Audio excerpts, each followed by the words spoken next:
좋아요, 구독. 글로원 파트너스 이성웅 이사님과 연결합니다. 이사님 안녕하십니까? 네, 안녕하세요. 네, 반갑습니다. 국내 증시 작전 저희 세워보고 있는데요. 첫 번째 이슈부터 좀 짚어보도록 하겠습니다. 앞서서 국내 시장에서 환율이 굉장히 부담스럽게 오르고 있다. 그 요인과 이야기들에 대해서 좀 나누어 봤었는데 그것에 비해 시장 조정은 좀 적은 상황이다라고 이야기가 나오고 있습니다. 저희가 짚어봐야 될 부분 알려주신다고요?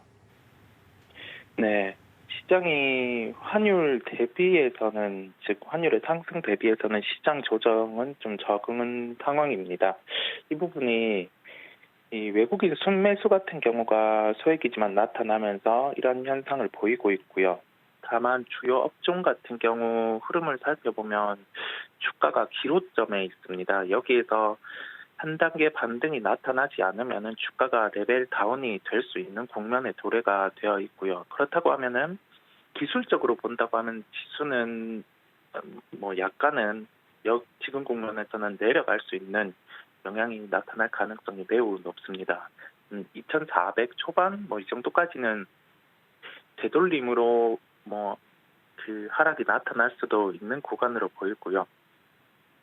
지금 국면에서 조금은 종목들을 계속 늘리고 그다음에 이 종목들을 통해서 좀 포트폴리오를 채워나가는 그러한 전략보다는 일단은 현금 비중을 어제 언급드린 것처럼 50%대로 늘리는 대응이 우선적으로는 필요하겠고요. 여기 안에서 각 종목들 안에서 가지고 있고 그다음에 향후에 편입할 그러한 군들을 나눠놓고 순차적으로 서두르지 않고 시장을 살펴봐야 하는 국면이라고 말씀드릴 수 있겠습니다. 연결해서 종목을 보더라도 조금 특징이 있는 종목들, 기술적 측면에서 완차례 조정이 나와서 접근을 한다거나 아니면 계속 관찰하던 종목이 실적에 대한 특성이 있고 아니면 수급에 대한 특성이 있고 아니면 최근에 원자재 가격 변동에 따라서 수혜를 볼 수 있는 면이 있고 그러한 군으로 나눠 놓고 이제 원하는 가격대에 왔을 때 편입을 하는 전략이 필요한 것으로 보입니다. 이게 시장이 단계적인 조정이 나올 때는 그 시가총액대 편입하는 시가총액대를 정해놓고 접근을 하는 게 효율적이거든요. 그 점을 좀 한 번 더 강조를 드리고 같이 함께 살펴봐야 되는 점이라고 말씀드릴 수 있겠습니다. 네, 그렇다면 현재 상황에서 저희가 특징적인 종목으로 어떤 종목을 보면 좋을까요? 네, 종목은 엔시스를 말씀드리겠습니다. 엔시스 같은 경우는 2차 전지와 관련해서 장비 이와 관련된 기업인데 단순히 실적이 좋아지고 그러한 요인보다는 기술적인 접근의 포인트로 말씀을 드리겠습니다. 전일 같은 경우는 오후에 시세가 나다가 윗꼬리를 길게 단 흐름이 나타났습니다. 이러한 경우에는 첫 번째 거래일에서 한 세 번째 거래일 후에 거래량 수반을 하면서 되돌림 반등의 여부가 체크가 필요합니다. 즉 여기에서 되돌림이 나타난다고 하면 한 3거래일 내에 나타나게 되거든요. 그렇다 보니 종목들을 관찰할 때 바닥권에서 거래량을 수반하고 상승이 나타나는 종목을 시장이 약할 때는 급하게 추격할 게 아니라 윗꼬리를 수반한 종목들이 있으면 이를 추려놨다가 오늘 일부 그다음에 3거래일 내까지 반등이 나오는지 보면서 일부 그렇게 손절 라인을 타이트하게 하고 접근하면은 좀 약세장에서 하나의 수익으로 접근할 수 있는 팁이라고 말씀드릴 수 있겠습니다. 가격적으로는 15,500원대에 접근 가능하다는 결론이겠습니다. 네, 첫 번째 특징주로 엔시스 이야기를 해드렸습니다. 가격 접근은 15,500원대에 접근 가능하다 이야기를 해드렸으니까요. 여러분들 첫 번째 특징주로 이 종목까지 체크해 주시면 좋을 것 같습니다. 다음 이슈 바로 만나보도록 하겠습니다. 간밤에 마무리가 된 뉴욕 증시 상황 전달해 드렸는데요. 금요일장에 이어서 계속해서 조정이 좀 일어나고 있습니다. 중요한 빅 이벤트를 앞두고 계속 이러한 흐름이 이어질 것으로 예상이 되는데 이렇게 미장까지 좀 미끄러지고 있는 상황에서 저희가 체크해야 될 부분 정리해 주신다고요? 네, 우선 시장이 미국 시장은 금요일에 이어서 조정세가 이어지는 모습이었고요. 이러한 조정을 통해서 시장에서 엿볼 수 있는 점은 좀 급하게 접근한 시장은 아니라는 게 명백히 드러나는 것으로 보입니다. 여기에서 봤을 때, 그 업종별로 봤을 때는 대형 IT 업종이 약세를 나타내고 있고, 여기 안에서 성장주 같은 경우가 되돌린 국면에 있습니다. 이러한 시장에서는 업종별로 조금은 차별화되는 시장의 지속 가능성이 높고요. 원자재 가격 중에서는 천연가스 가격이 강하기는 해서 이와 관련된 테마들 아니면 확장해서 조선주라든지 피팅 이러한 쪽이 그래도 시장 대비는 강할 수 있습니다. 그쪽군을 보유하고 계신 분들은 그래도 이 원자재 가격 같은 경우가 몇 년 내 최고치 이러한 구간이다 보니 주가 상승을 조금 더 향유를 해도 될 것으로 보이고요. 반면에 그 여타 업종들 같은 경우는 약할 수 있어요. 그 점을 염두에 둬야 할 것으로 보입니다. 미국 시장이 예상 대비 월요일 시장 같은 경우도 꽤 큰 조정이 나타났지만 우리나라 야간 선물은 그래도 한 2.6포인트대 조정. 이론적으로 보면 출발은 한 13포인트 정도 거래소 기준으로 하락하고 출발을 할 가능성이 있거든요. 즉 지금은 그냥 단적으로 보이는 시장은 미국 시장 대비해서 급락의 가능성은 낮아요. 근데 이게 단계적으로 조금씩 빠져버리는 그러한 시장에서는 이번에 2200대 후반에서 반등을 받고 계좌가 한 단계 올라왔을 텐데 하다가 반납할 수 있거든요. 그렇다 보니 억지로라도 말씀드린 것처럼 현금 비중을 좀 늘리고 추후에 접근할 필요가 있는 시장입니다. 왜냐하면 시장이 시가총액 상위주들 같은 경우가 한 차례 순환매가 돌고 그 이후에 뚜렷한 현상이 없어도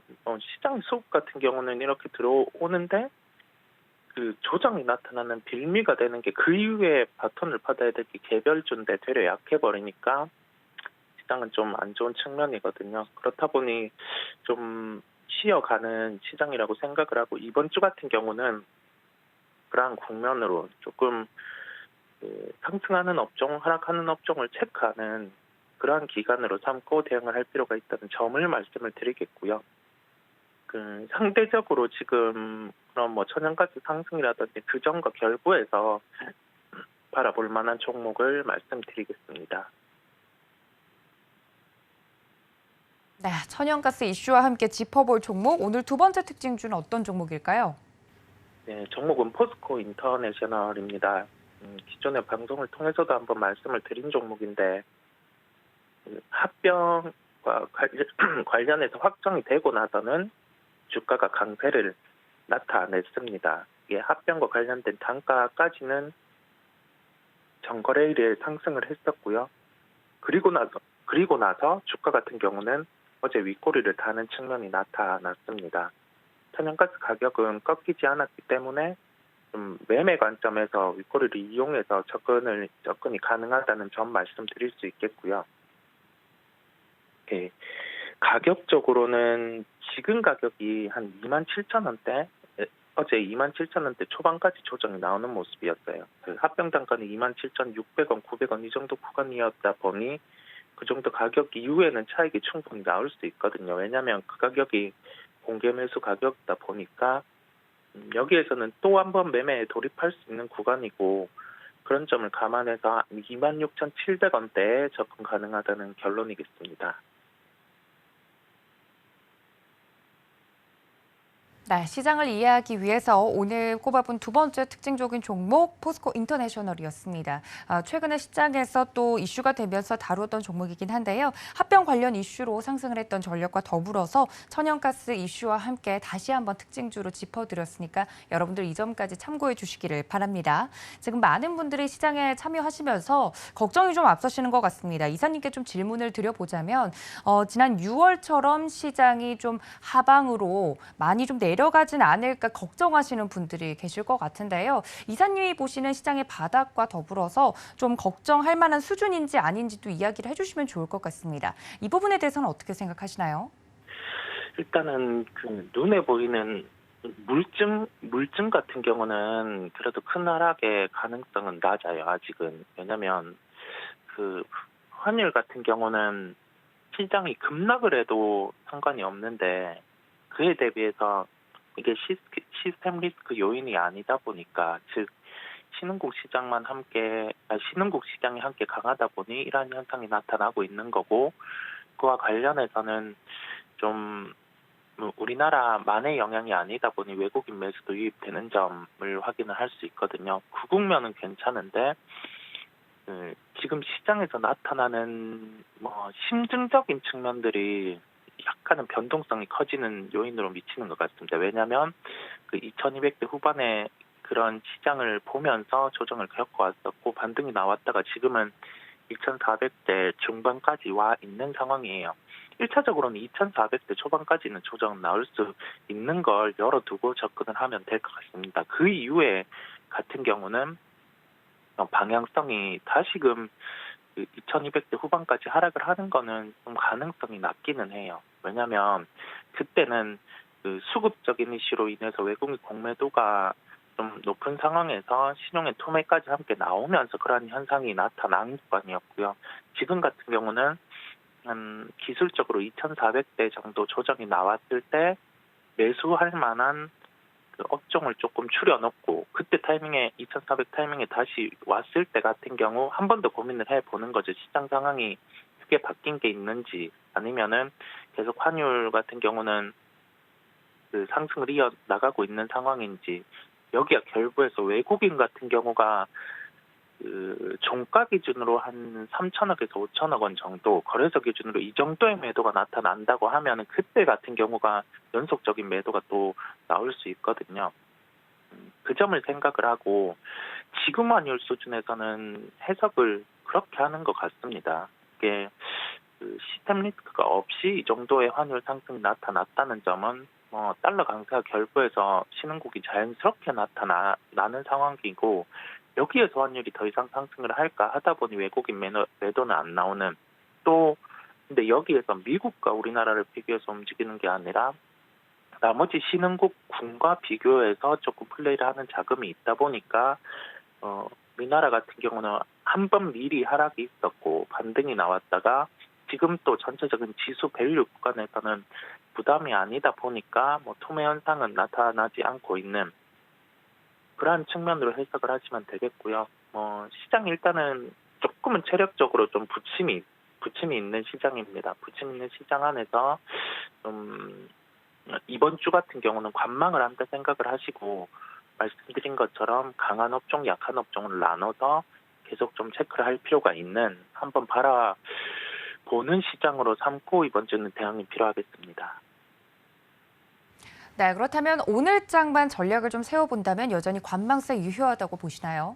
네, 맞습니다. 오늘 장 같은 경우도 지수는 미국 시장 대비해서는 강할 거예요. 아마 시작 같은 경우도 시작했다가 좀 밀렸다가 장 중반에 또 반등이 나오는 그런 시장 어제와 비슷한 시장이 연출이 될 텐데 시총 상위에 대해서 매수의 실익은 크게 없을 것 같습니다. 개별 테마라든지 그런 요소의 종목들은 강할 수 있지만 시총 상위 같은 경우는 좀 적극적으로 매수 유입하기에는 기관 같은 경우도 어제 보여준 수급에서는 그런 모습이 아니었고 외국인은 좀 저가에서 받쳐주는 모습이었는데 이거를 위로 치면서 매수를 하는 모습이 아니었기 때문에 오늘까지도 한 차례 시장을 바라본다 생각을 하고 좀 급할 필요는 없습니다. 시장은 또 매일 열리다 보니까 급할 필요 없이 오늘 또 시장을 한번 바라보는 쪽으로 하도록 하겠습니다.